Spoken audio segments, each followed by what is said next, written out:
Right. Okay. So the Winter Soldier, and it is very sweaty in this room. It's a very hot day out there.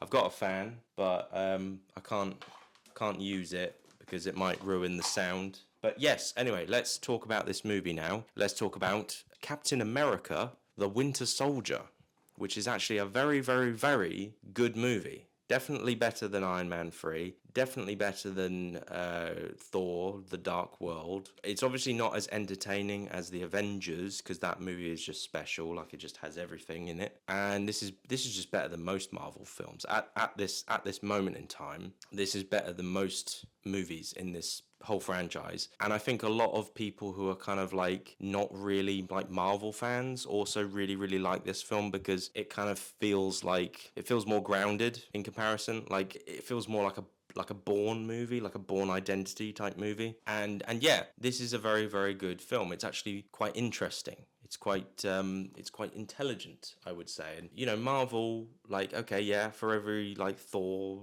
the Dark World movie that they make, which is a mid film, then there's a good one that pops up. Not every Marvel film is gonna hit you in the right spots, but this film definitely is a very, very good film. You've got Chris Evans back as Captain America.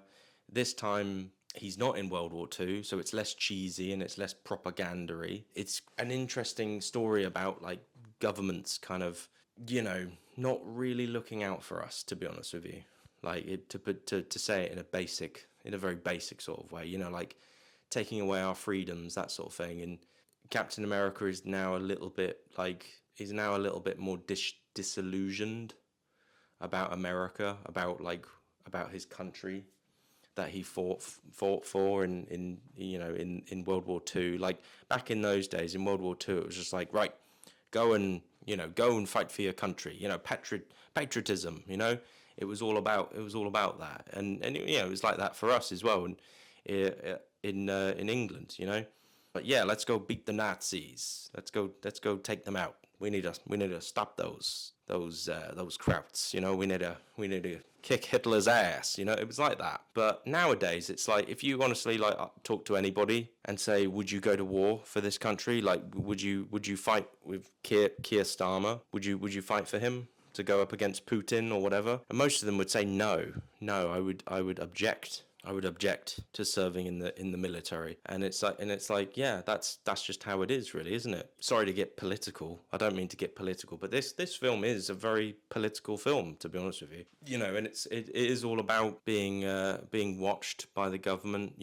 Censorship. If you speak out and if you talk about things, you're kind of like a target. Or if you're somebody who is gonna rock the boat, I guess, then that means you're a problem. And so, being Captain America and having superpowers and stuff like that, and you're gonna be seen as a threat, even though this is America, and this is he is the hero of America. He's going to be seen as, oh well, he might just do whatever the hell he wants to do. And obviously we'll get into that later with like Civil War and stuff, but with the Sokovia Accords and all that sort of business. But no, this is a very, very interesting film.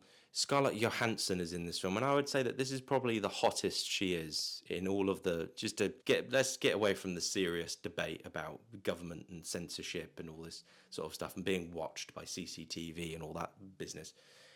Scarlett Johansson is a fine ass lady, and this is probably her at her peak sexiness. So yeah, good job. And of course, we get the Falcon in this film with his wings.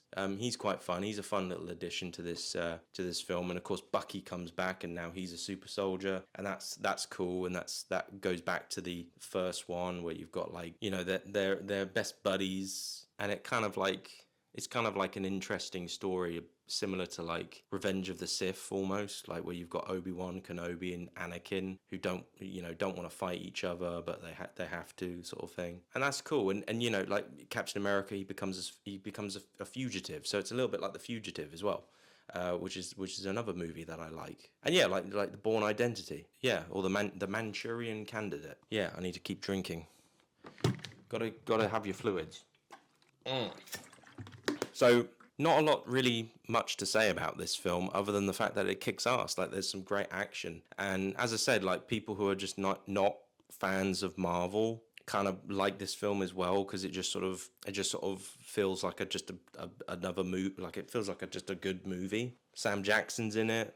He has a pretty cool action scene in this film with his car, where he's got like bulletproof glass, and then he has this big machine gun this little mini gun that goes. That's pretty cool. Yeah, I can see people walking past my window. Interesting. I hope they can't hear me. If they do, like they'll probably come around and complain. Like I can hear a lot of voices in this house. Like two people having a conversation. Anywho, yeah. So what I just completely digressed there. Anyway, yeah. Marvel at this point are still kind of like they're still appealing, and we all know like now things have gone a little bit like with Marvel. People are kind of just like nah, whatever.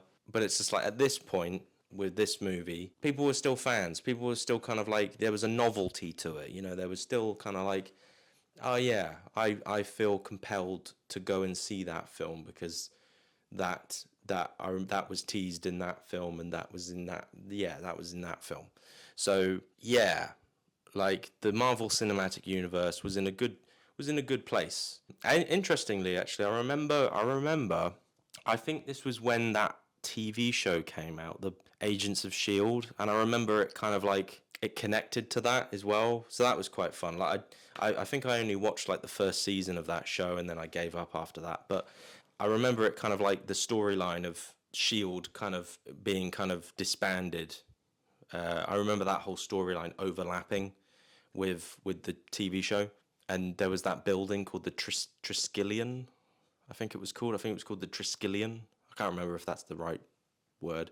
But anyway, it at this point it was still fun to be a Marvel fan, and this was a great movie, and definitely one of the well. There's loads of reasons why I think Captain America is probably like in the Marvel movies. Like this is the best trilogy. I think it's consistent as a trilogy. Not talking about the new one.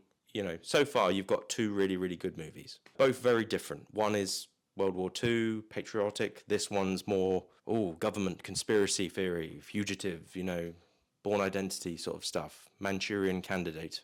Sort of sleeper assassins, that sort of thing. Frank Grillo's in it as well. Yeah, Frank Grillo. He's cool. Anyway, I'm going to stop talking now about that one and let's move on because I still got so many movies to talk about. Still got so many movies to talk about, and I'm exhausted. Already, I'm exhausted.